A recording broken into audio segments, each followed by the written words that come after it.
Үзэгч та бүхэнд орой мэнд хүргэе. SBN цаг үеийн ярилцлагын оргил цаг эхэлж байна. За өнөөдрийн манай оргил цагийн зочноор Цүмэн нэргийн комиссийн Цүмэн аюулгүй байдлын бодлогын газрын даргыг төр орлон гүйцэтгэгч Нямд оролцож байна. Танд орой мэнд хүргэе.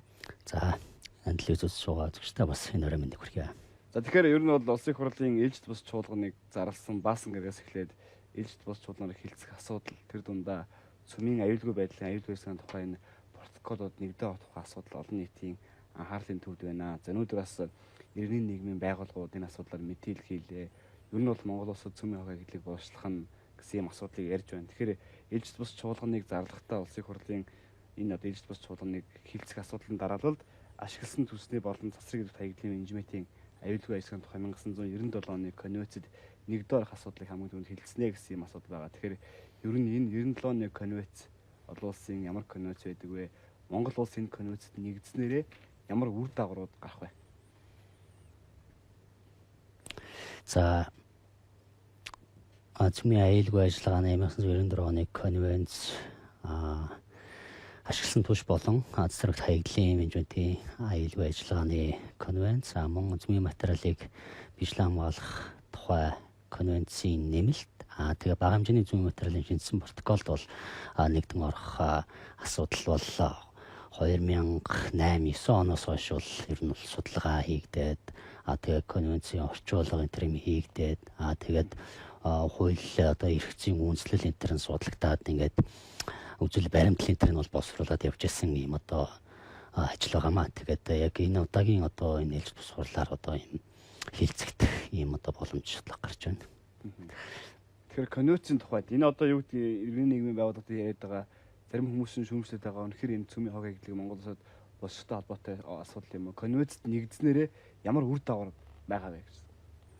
За тэгэхээр эдгээр конвенцүүд одоо хоёр конвенц тэгээд нэг конвенцийн нэмэлт нэг протоколын талаар ярьж байгаа. Тэгэхээр би бол эхлээд бол нэгээр нь одоо ээлжлээд одоо яг ямар учиртай ач холбогдлоо талаар нь бол бас товчхон одоо мэдээлэл одоо хий.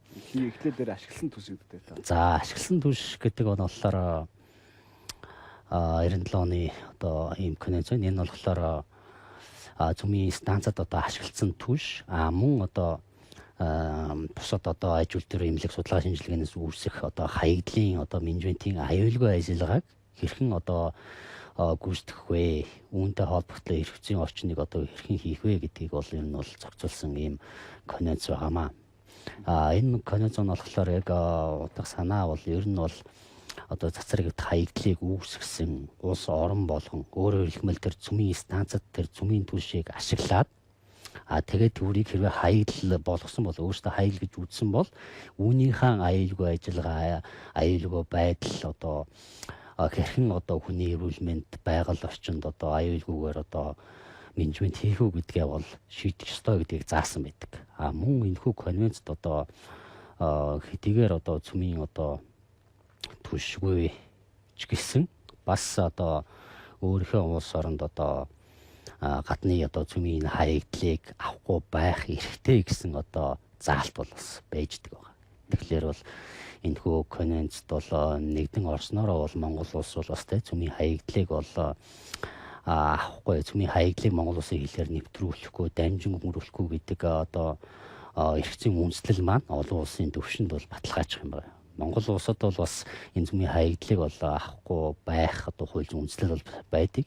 Тухайлах юм бол цөмийн зэвсгээс ангид байх тухай хууль дээр бол бас цөмийн зэвсэгт ашиглаж болжгүй энэ цөмийн материал энэ холбогдох эдэнгийн бол ерөөсөө Монгол улсын нутаг дэвсгэрээр бол оруулах, хадгалах, ашиглах, булшлахыг бол хориглосон байж байгаа. Мөн одоо дамжин өнгөрүүлэх бол хориглосон байж байгаа. Мөн одоо 2011 оны ерөнхийлөгчийн зарилгаар улсын цөмийн хаягдлыг бол ер нь Монгол улсын хэлээр одоо нэвтрүүлэхийг бол хориглосон ийм зарлиг байж байгаа. Энэ 97 он энэ конвенцэд дэлхийн хичнээн улс нэгдсэн байдаг.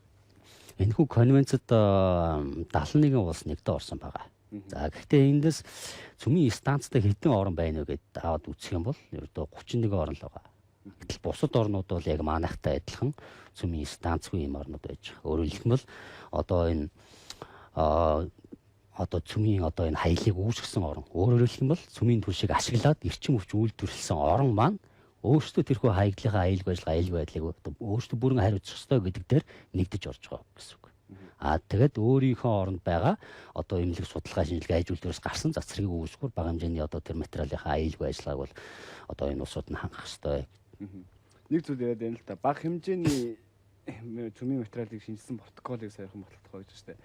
Тэгээ энэ асуудал дээр ямар тайлбар өгөх вэ? Энэ бага хэмжээний гэдэг нь яг юу гэж хэлж байгаа юм? Бага хэмжээний гэдэг маань болохоор ерөөдөө цөмийн зэвсэг одоо хийхэд хэмжээ нь хүрэхгүй. Одоо жишээ нь одоо плутоны бол нэг 8 кг байхад бол нэг цөмийн зэвсэг хийж нэгдэг ч юм уу те. Гэтэл энэ хэмжээнд хүрэхгүй маш бага хэмжээтэй өөрөөр хэлбэл эмнэлэг судалгаа шинжилгээ аж үйлдвэр ашигладаг ийм одоо цөмийн материал байждаг.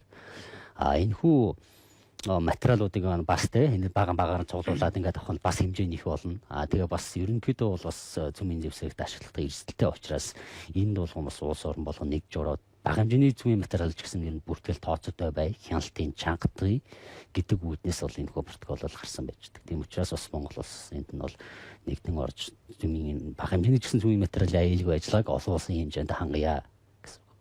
1994 оны цөмийн аюулгүй ажиллагааны тухай конвенц гэж. За энэ цөмийн аюулгүй ажиллагааны конвенц нь болохоор ерөөсөө цөмийн байгууламжтай, цөмийн станцтай хоорнууд цөмийн аюулгүй ажиллагааг одоо бүрэн хангах ёстой, хүний эрүүл мэнд байгаль орчинд эрсдэлгүйгээр аюулгүй ажиллагаа өндөр түвшинд хийх ёстой. Яагаад үг гэх юм бол одоо 1986 оны Чернобылийн одоо атомын цэцлэгээ станцын осол байж байна. Энд бол бас хэмжээний одоо Цезий-137, Стронций-90 гэдэг одоо 30 жилийн хагас задралын үетэй цацрагт бодис бол ерөнхийдөө бол бас агаар манал цацагдаад тэгээд саялах одоо дэлхийн одоо энэ эргэлтийн давуу одоо ерөнхийдөө бол жигд ингээд тархсан байждаг. Одоо Монгол орны хөрсөн ч гэсэн бас тодорхой хэмжээгээр бол Цезий-137 төр бол хоригдлогдсон байждаг.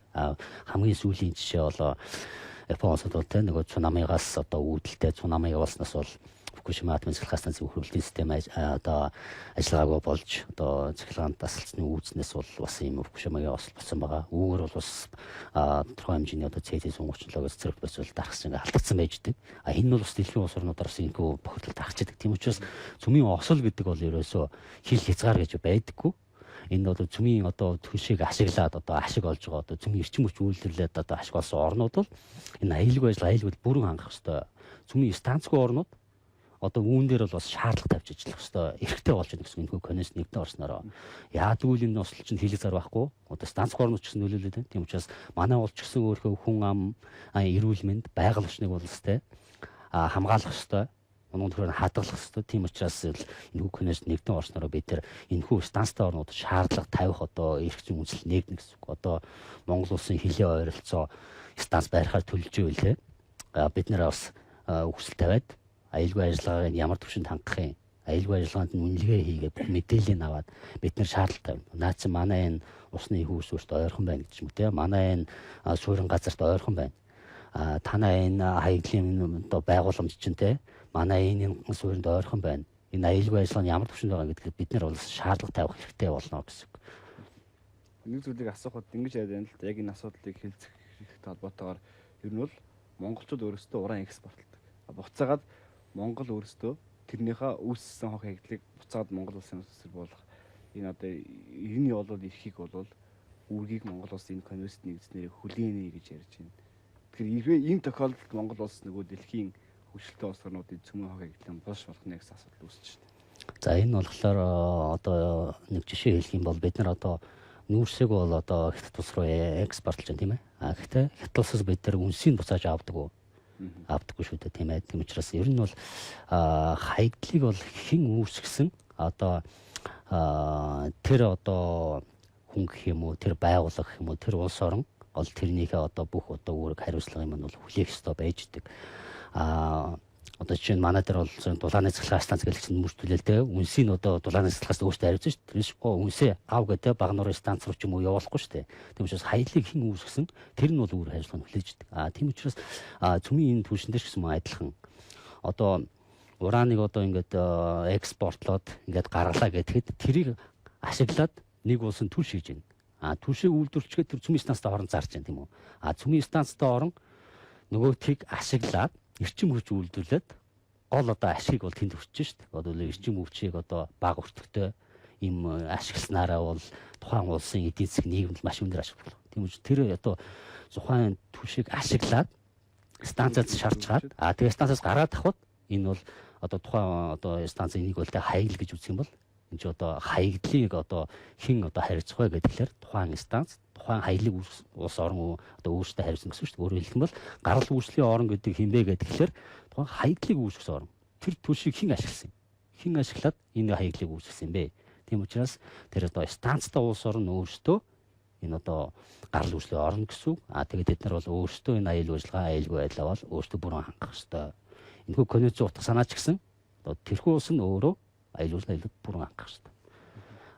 Манай улс одоо мөн бусад энэ улс орнууд энэхүү конвенцэд нэгдэн орсноор бол бусад орны зүүмийн хаягдлыг авахгүй байх эрхээ одоо өөрийнхөө хууль дүрм юм баталгаажуулах боломжтой гэсэн үг. Тэгэхээр ер нь бол Монгол улсад 2010 он, за 2009 оноос эхлээл цөмийн хаягдлыг Монгол улсад босгоно гэдэг юм асуудал үүссэн л дээ. Энэ цөмийн төлөө үндэсний байд аюулгүй байдал гэдэг хөдөлгөөнүүд маш олон байгуулж байна. Ерөн зүгээр энэ бол юунаас олж үүссэн? Ерөн зүгээр яг одоо цөмийн энергийн газар гэж байлаа тий. Агентлаг байлаа. Тэгэхээр энэ нөхцөл байдалд бас тайлбар өгөхгүй. Монголчууд үнэхээр буруу ойлгоод яваад байна уу? Эсвэл үнэхээр тийм асуудал яригдсан юм уу гэдээ байгаа шүү дээ. За энэ бол төрийн байгууллагуудын хэмжээнд одоо цөмийн нэрийн комиссийн цөмийн нэрийн газар байх үед бол тэр цөмийн нэрийн газрын хэмжээнд бол яригдаагүй мөн цөмийн нэрийн комиссийн ажлын албаны үнжээч ч гэсэн одоо ийм хаяглаа авна гэсэн бол юм л ерөөсөө яригдаггүй. Энэ дэр бол хаяглыг авах тийм одоо эрх зүйн үндэслэл бол ерөөсөө байх. Бүхэн хороод би түрүүлсэн те 2000 оны цөмийн зэвсгээс ангид байхад хуулиар бол те цөмийн материал ч цөмийн зэвсгэл ашиглах боломжтой шүү. Цөмийн хаягл ч гэсэн ялгаагүй одоо цөмийн зэвсгэл ашиглах боломжтой юм материал. Тийм учраас үүнийг бол Монгол улсын нөхцөл зөвшөөрөл одоо оруулахыг бол те ашиглах хаатгалах булшлахыг бол энэхүү хуулиар бол хориглосон байдаг. Энэ бол эрх зүйн хувьд бол ямар ч боломжгүй тийм зүйл баг. Ерөн зүгээр өндөр хөгжилтэй орнуудын цөмийн хог хаягдал хамгийн асуудал нь болсон гэж ярьдаг шүү дээ. Тэр бол хаана яаж бослохоо мэдэхгүй байна. Улсынх нь үндэсний аюулгүй байдлах нь хамгийн том асуудал болсон гэж ярьдаг шүү дээ. Ер нь тийм байдаг. Цөмийн станцтай орнууд ямар одоо төрлийн одоо реактор ашиглаж байна гэдгээс бол хамаардаг байж байгаа. Одоо жишээ нь цөмийн түлш гэж одоо юг хэлэх вэ гэх юм бол одоо ураныг бол ерөөдөө нэг 5% орчим баяжуулсан л юм одоо байгалийн ураныг те одоо 5% хүртэл одоо биш байгалийн уран дотор агуулгадах уран одоо 235 гэдэг стоп байдаг. Уран 238 гэдэг стоп байдаг. Уран 233 гэдэг стоп байдаг. Үүний уран 235 нь бол бага хэмжээтэй байна л да.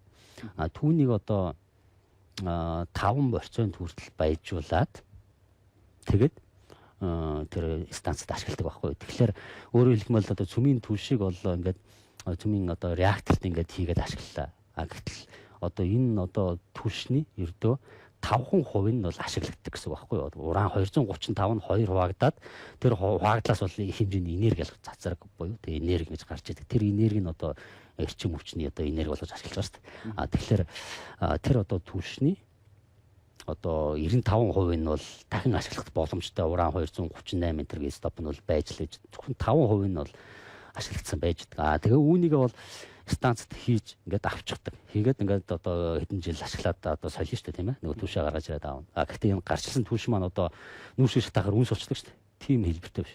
Ямар одоо хэлбэр хэмжээтэй юм оруулсан тэр хിവэрэл гарч ирнэ. Ганцхан тэр дотор байгаа уран 235 гэдэг стоп бил одоо ерөөхдөө задраад 2 хуваагдаад өөр стоп болчихсон. Тэгэхээр тэндээс бол 5% хаягдлыг нь ялгаад үлдсэн 95%-ийнхоо тэр одоо агуулмжийг дахиад ашиглах боломжтой байдаг байхгүй. Тэгэхээр одоо дэлхийн улс орнууд бол одоо энэ 95%-оо ер нь дахин одоо боловсроод ашиглах технологи одоо энэ нэвтрхийг бас ерөөдөө үлээгээд байгаа. За одоо энэ технологи бол нэвтрүүлсэн орн гэдэг юм бол одоо Орос байж байна. Тэгээд одоо Японд бас судалгаа хийж байна. Одоо уран 238 гэдэг стоп бол 95% байлаа гэж чинь тэрийг 1 нейтрон нэмэх юм бол энэ бол плутон 239 болдог. Плутон 239 гэдэг маань дахиад 2 хуваагдаад тэндээсээ одоо энерги гарах боломжтой ийм стоп байж байгаа байхгүй. Тэгэхээр дэлхийн улс орнууд бол станцын хаажуудын ашигласан түвшээ ингээд түр ингээд хадгалаад ингээд ерөөдөө байж байгаа. Дараагийнхаа шатны одоо технологиг ерөөдөө хүлээгээд дараагийн одоо түвшний реактортаа ашиглах ийм одоо бодлого бариад байж байгаа. Үүнээс бол зөвхөн тэр 5% нь л одоо ерөөдөө хаяглалал ингээд ялгаад ахна шүү дээ тийм ээ. Тэгэхээр тэрийгээ бол бас дэлхийн улс орнууд бол хэрхэн аюулгүй болох уу, хэрхэн яаж салгаж авах уу, хэрхэн яаж бослох уу гэдэг технологи бол бас хөгжүүлэл явж идэг.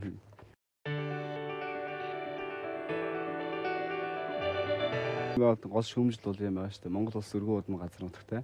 бидний мэдгүйгээр хаа нэгтэнд булчиж магадгүй. Тэгэх юм бол Монгол улс цөмийн хувийн булш болох нэ гэдэг асуулт яриад байгаа шүү дээ. Тийм боломж юу нээдэггүй.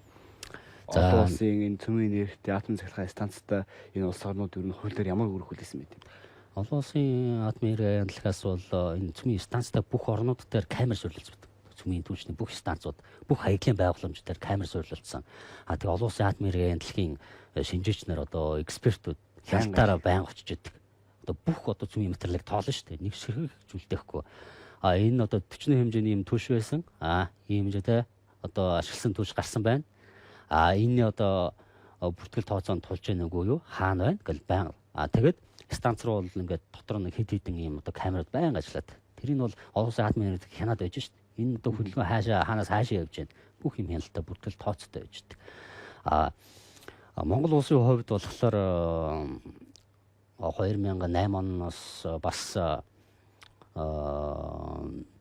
ер нь хууль бусаар цөмийн материалыг тээвэрлэх хөдөлгөөнийг хязгаарлан Монгол улс руу нэвтрүүлэхгүй байх одоо арга хэмжээг авч одоо хөлийн бомбтууд дээр цацрагийг одоо цөмийн материалыг цацрыг үүсгүүрийг илрүүлэх суурин төхөөрөмжтэйг суурилсан байж байгаа. Одоогийн байдлаар 15 одоо ийм том гол бомбтууд дээр 80 ширхэг одоо энэ одоо цацрыг үүсгүүр суурилахын бааз төхөөрөмж суурилсан байж байгаа. Одоо явган хүний гарцан дээр суурилсан байж байгаа. Одоо гаднаас ирж байгаа явж байгаа бүх гарцан дээр автомашины гарцан дээр одоо зам руу далтан болог гэл тэ автомашинаар тэрл хийж байгаа шүү дээ. Тэр бүх гарцан дээр автомашины гарцан дээр мөн төмөр замын гарцан дээр ийм одоо цацрагийн том юм суурин ийм төхөөрөмж суурилсан. Энэ дээр бол хэрвээ энэ дундуур одоо цөмийн хаягдл ч юм уу те материал явах юм бол эн чинь цаана монитор төхөөг нь өөрөө гэрэл асан. Тэр дээр сэрвүүдээр бүх одоо энэ хөдөлгөөн гарна. Яг ингээд яваад өнгөрөхөд бол бас камерын бичлэг хийгддэг. Энэ бол маш мэдрэмтгий юм багаж байгаа. Детекторын эзлэхүүн маань одоо 50 см хайчид маш том юм детектортай. Энэ бол бүртгэх чадвар бол маш сайн гэсэн үг. Энэ дөр бол бүр бага хэмжээний юм ч гэсэн илрүүлдэг. Одоо тухайлах юм бол хүн бол ингээд одоо хавдрыг бол одоо цэцрэг үүсгүүрээр эмчилдэг. Бас тэ шингэн эд допоор бол бас хүний бие тариад хавдрыг оншилдог, эмчилдэг. Гэтэл одоо цэцрэг бойцоор ингээд одоо эмчилгээ хийх зүйл чинь бас бие дотор нь тодорхой хэмжээний цэцрэгт бойцоо шүү дээ. Одоо тийм эмчилгээ хийлгэсэн энэ монитор дундуур гарахад энд бол сигнал өгч өгдөг байхгүй юу? Юу болоо яа гэдэг. Тэгээд тухайн хүнийг бол авчираа шалгаж үзээд хэмжиж үзээд гэд нөгөө хүн бол бас өөрөө юм гэрчлэх сертификат гэж би эмчилгээ хийлгэсэн гэдэг эмнэлгийн тодорхойлт ингээд ийм за гэд. Мөн одоо Монгол улсад орж ирж байгаа энэ одоо эмнэлийг үйлдвэрт ашиглаж байгаа үүсгүүр маань бас зөвшөөрлөгөөр одоо хяналтын байгууллага зөвшөөрлөгөөр бол орж ирдэг. Энэ нь одоо үүсгүүрийн тэр маань орж ирэхэд бол бас бүгд бүртгэж байгаа. Бүгд бүртгэж. Тэгээд энэ зөвшөөрөл байна уугүй гэдэг шалгах. Зөвшөөрөлтэй байх юм бол зөвшөөрлгүй бол ерөөсөө бүх одоо энэ хөдөлгөөн бол хяналттай. Тэгээ энэ одоо цэцэргийн мониторуудыг бол мэрэгжлийн хяналтын ерхий газараас бол ерөөдөө үйлчил зархана хариуцаад бол ажиллаж байгаа. Одоо хил болгон дээр хэлийн мэрэгжлийн хяналтын газар байгаа шүү дээ, тийм ээ. Тэгэхээр бол тэр бол бүгд бол энэ монитортой хараа сууждаг. Одоо сигнал ирэх нүггүй юу? Тэгээд эдгээр сервүүд маань бүгдээр төв сервертэй холбогддог. Бас мэрэгжлийн ерхий газар дээр бас үүнийг хариуцсан хүмүүс бол бас ажиллаж байгаа. Тэгэхээр бол юу хэлэх гэдэг нь гэхээр бол Монгол улсад бол орж ирэх боломж байхгүй гэсэн. Энэ бол олон улсад бол тэр одоо жишээ нь бол бүх одоо хөдөлгөөний камераар ингээ байлуулж бүх материалыг бүртээд ингээ хянаад шүү дээ. Одоо би түрүүнээс бага хэмжээний зүүн материалд одоо нэгдээд орох юм бол одоо уран үйлдвэрлээд гарах юм бол уран үйлдвэрлэгч бүх одоо тоо хэмжээг мэдээлнэ. Тэр бүх тоо хэмжээ байна. Зүүн материалын одоо бүх одоо энэ бүртгэлтэй анханасаа ихсүүлээл те одоо дуусах хүртэл одоо бүгд бүртгэлтэй л яваад байна гэсэн үг байхгүй юу? Тэгэхээр нэг зүйлийг асуухад юм байгаа юм. За энэ одоо цөмийн хувийг Монгол улсад боловсрох юм бол тухайн улс оронд нь нөгөө өндөр үжилттэй орнууд бол хэмжээний мөнгө өгдөг, санхүүжилт өгдөг, дэмжлэг үзүүлдэг гэдэг. Эннээс болоод бид одоо цөмийн хувийг босч болно гэдэг асуулт яриад байгаа шүү дээ. Тэгэхээр ер нь ийм боломж байдаг юм уу? Олон улсын атомын энергийн агентлаг болоод энэ атомын цахилгаан станцтай цөмийн технологи үйлдвэрлэдэг улс орнууд үнэхээр одоо хог хэрэглээ боловсрыг гэсэн улс оронд санхүүгийн дэмжлэг үзүүлэх гэдэг асуудлыг ер нь ярьсан уу? Ийм талаар хууль эрх зүйн орчин протокол байгаа юу? Олон улсын атомын энергийн яам одоо журам конвенц гэрэнтэй тэрэнд бол ямар ч юм одоо асуудал байдаг. Энэ дээр бол Монгол улсууд бол тэг бүх одоо хууль журмаараа энэ бол хориотой. Тийм учраас бид нар бол энэ асуудлыг бол ярих ямар ч үндэслэл байхгүй юусэн. Гаднаас одоо мөнгө аваад те энийг байршуулах тийм бол ямар ч Монгол улсын нутаг зөвшөөрөлтөөр орж ирэхтэй хууль эрх зүй хувьд ч боломжгүй. Тэгээд мөн энэ хяналтыг хүрээж гисэн боломжгүй. Та зөвхөн цөмийн салбарын мэрэгжлийн хүнд Монгол улс энэ протоколууд нэгдэн орсноор бид цөмийг одоо цөмийн зэвсэг болоод энэ хог ягдлаас бүрэн хамгаалж байна гэдэг асуудлыг яг бүрэн утгаар нь одоо тайлбарлаж чадах. Ер нь бол мэрэгжлийн хүний хувьд энэ протоколууд нь Монгол улсад ийм ашигтай учраас бид одоо энэ цөмийн хог ягдлыг булчдаг энэ нөхцөл байдлаас хамгаалж байна гэдгийг ойлголтыг бол өгч байгаа. За энэ дээр бол яг энэ гэрээ конвенцуудад нэгдэн орсноор бол гаднаас бол цөмийн хаягдл одоо авахгүй байх хэрэгцээ үндэслэл маань олон улсын түвшинд бол баталгаажна. Дотооддоо бол бид нар хууль дүрмтэй. Бас үүнийгээ бид нар бүрэн баталгаажуулаад бас цөмийн нэрээ хууль дээр бол цөмийн хаягдлыг Монгол улсын хэлээр бол оруулахгүй, дамжин өнгөрүүлэхгүй гэдэг бол бас нэмэлт өөрчлөлт бол орохоор бас төлөвлөсөн байж байгаа. Тийм учраас энэ хүн эдгээр конвенц нэгдэн орсноор бол цөмийн хаягдл бол Монгол улсад бол орж ирэх ямар ч боломжгүй гэдгийг бол улам баталгаажуулж байна. Ер нь бол Монгол улс өөрөө дэлхийд цөмийн зэвсэггүй улсуудын нэг бол гэдэг албан ёсоор бүртгүүлсэн байна. Монгол улс цөмийн зэвсэггүй улс гэдэг одоо статусаа бол дэлхийн нийтэд зарлаад бол хүлээн зөвшөөрүүлсэн юм бас байгаа. Тэгэхээр одоо юу гэдэг бид ураныг олборлож байгаа шүү дээ. Ураны олборлт явуулж байна, ураныг экспортлж байна. Энэ өөрөө бид анхдагч бүтээгдэхүүнийг бол бид гаргаж байна л гэж. Тэгэхээр бид энийхээ үүрэг хариуцлагыг хүлээх ёстой. Ер нь ямар байдаг вэ? За уран бол яг одоо эрчим хүчийг үйлдвэрлэх зорилгоор өөрөөр хэлбэл энхийн зорилгоор бусад орнуудын одоо эрэлт хэрэгцээг хангах зорилгоор бол нийлүүлж байгаа шүү дээ. Одоо жишээ нь энэ цөмийн бүх станцууд ч одоо ажилч тэр улс орнууд өөрсдөө эрчим хүчний хэрэгцээг хангахын тулд хүч хэрэгтэй шүү дээ. Уран хэрэгтэй. Тийм учраас энэ одоо бүтээгдэхүүнийг бол авч яана гэсэн. Гэхдээ ашиг хүрч байгаа гол улс нь хэн бэ нэ гэхээр тухайн эрчим хүчийг үйлдвэрлэж байгаа тэр станц тухайн улс орн л гол ашиг тусна хүртэгч. Тэр ашиглаж чад тэндээс гарсан хаягдлаа бол тэрийг бол одоо үүсгэсэн улс өөрөө харьж, тэр станц өөрөө харьж, тэр улс өөрөө хариуцна. Гол энэ конвенцэд зохицуулч гэсэн юм ерөөсөн. Тэгэхээр саяхан Дорногын Улаанбаатар тэр болыг ашиглаж байгаа. Тэгэхээр энд нөгөө ойр орчинд нь байгаа мал амтнд хордож ин бохирч гэл асуудал үүсдэг штэ. Үнэхээр одоо ураныг цэвэр байглаас нь гаргахад тийм хор бохирдол хор хүнээлэр нүүдгүү. За уран маань өөрөө болохоор яг цацраг идэвхтэй бас ер нь бол хүнд элемент. Ер нь бол хүнд элемент бол ер нь бол хүний одоо хоол хүнсний бүтээгдэхүүн гэх юм одоо ер нь бүгд хэмжээ хязгаартай байдаг шүү дээ, тийм ээ. Бүгд норм хэмжээтэй. Тэр хэмжээндээ бол одоо жишээ нь байх ёстой л гэсэн үг. Одоо жишээ нь тэр олборлолт энэ төр явуулж байгаа бол одоо тухайн одоо бүс нутагт байгаа хүн ам байгаль орчин мал амьтанд бол сөрөг нөлөө үзүүлэхгүй байхаар зөв зохистой ашиглах ёстой. Яаж зөв зохистой ашиглах вэ? Дөрвөн журам юм бас гарсан байх ёстой. Тэгээд мөн одоо тэр хууль дүрм журмуудыг бол холбогдох төрийн захиргааны байгууллагууд гаргах ёстой байгаа. За энэ цөмийн нэрийн комиссийн ажиллалмаас бол цэцэрлэг ташмалын хайгуул судалгааны цэцэрлэг аюулгүй ажиллагааны дүрм гэдээ гаргасан байж байгаа. За хөдөлмөрийн олборлолт боловсролтоос үүсэх цэцэрлэг таяглын менежментийн дүрм бол гаргасан байж байгаа. За тэгэхээр тэр тухайн үйл ажиллагаа явуулж байгаа компани бол ерөөсөө нийгмийн эдийн засагт одоо хэдийгээр энэ уран олборлох нь ашигтай ч гэсэн байгаль орчныг бол хамгаалах үүргээ бол өөрөөсөө хизээс зайлсан ихгүй. Энэ бол ерөөсөө аюулгүй ажиллагааг бол өндөр түвшинд бол хангах ёстой. Тэр норм хэмжээнд нь барих ёстой. Цэцэрлэгийн тун хэмжээ түвшин. Тэгээд одоо уран байдаг юм уу, тоорын байдаг юм уу тэр цэцэрлэгүүдэд бодис одоо хүний хоол хүнсний одоо энэ замд одоо нөлөөлөх ёсгүй одоо тухайлах юм бол одоо тухайн бүс нутгийн ургамал эмттэй хэмжээгээр одоо орох ёсгүй, мал амьтны одоо магс үнэ хэмжээгээр орох ёсгүй. Энүүгээрээ дамжаад хүний хоол хүнс бол тэр заасан хэмжээгээр бол ихээс орохоргүй байх хэрэгтэй. Тэгээд ашиглалтыг бол анханаас нь төлөвлөөд байгаль орчны хэрхэн нөхөн сэргээх үг, хэрхэн одоо урт хугацааны хяналт мониторинг хийх үү, хэрхэн одоо аюулгүйгээр нөхөн сэргээж одоо тэр уурхайг хаах уу, энэ бол бүх одоо эхнээсээ эхлээд төлөвлөдөд зөв зохистой л ашиглагдсан байх хэрэгтэй. Манайхны яриад байгаа шиг одоо шинэ уран гаргачих юм бол тэндээс гарсан хаяглыг аавна гэсэн ойлголт ерөөсөө байхгүй. Тэр бол ерөөсөө буруу ташаа. Манайх нэг зүйл яаж одоо бол уран төгөөгөр гарч байгаа. Шар нунтаг болгож экспортлох юм бол эдийн засгаар өрөө үүсгэж яадаг юм л та. Шар нунтаг болгож экспортлох тэр хэмжээнд хүрэхэд аюулгүй байдал нь арай их болох уу? За Монгол улс бол ерөөсөө ураны хөдөлгөөг бол экспортлог байгаа шүү дээ. Ерөөсөө төв хэлбэрч гэсэн ерөөсөө гарааг байгаа. Социализмын үед бол яхаа нэг Орсын холбооны улсууд бол дөрвөн мартаа ордоос бол нэг 500 тонн орчмыг бол төв хэлбэр бол экспортлсон юм бол баримт одоо байж идэг. Одоо нэг тэр ураниум Red Book гэдэг байдаг. Тэр интернет бол орсон байж идэг. Гэхдээ Монгол улс бол ер нь бол төв хэлбэрээ бол ерөөсөө экспортлоогүй байгаа. Одоо зөвхөн одоо хайгуул судалгааны үйл ажиллагаа яваад одоо өмнө байгаа нөөцөө одоо ямар хэмжээтэй байна гэдэг баталгаажуулах. Тэгээд нөөцийг бол дахин одоо нэмж одоо тогтоох энэ ажлууд л одоо хийгээд яваад байгаа. Одоо яг хаа ашиглал лиценз авсан одоо авч эхэлж байна л да энэ компаниуд. Тэгээд ер нь бол Монгол улсад бол шар нутаг хэлбэрээр л экспортлоо гэсэн байгаа. Тэрнээс түүх хэлбэр бол ямар ч ус гарах юг байгаа. Шар нутаг хүртэл одоо боловсруулахад бол аюулгүй ажиллагааны бүх шаардлагууд тавьж байна. Одоо цэцэрэг дашнууллыг олборлох боловсруулах цэцэрэг аюулгүй ажиллагааны дүрэн бол одоо ер нь бол боловсруулагдаад одоо бэлэн болсон байгаа. Одоо ер нь батлуулахад бол бэлэн болоод явж байгаа. Аюулгүй ажиллагаа, аюулгүй байдлыг бол бас өндөр түвшинд хангах хэрэгтэй. За тэр шар нутаг болох юм бол тэр бид нар бол бас л нөгөө тэр бага хэмжээний зүйн материалын протоколын дагуу ийм хэмжээтэй одоо ийм одоо юу гарсан шүү гэдгийг бол бас баталгаажуулаад ингээд явах хэрэгтэй. Энэ бол бүх юм одоо хяналт хариуцлагатай л байна. Тэгэхээр бас улсын хурлын ээлжид бус чуулганыг хэлцэх гэж байгаа цөмийн технологийн аюулгүй байдлын конвенцийн асуудлаар манай студид бас ирж дэлгэрэнгүй мэдээлэл өгсөн танд баярлалаа. За та бүхэн гисэн баярлалаа. Намайг бас энд урьж оролцуулсанд.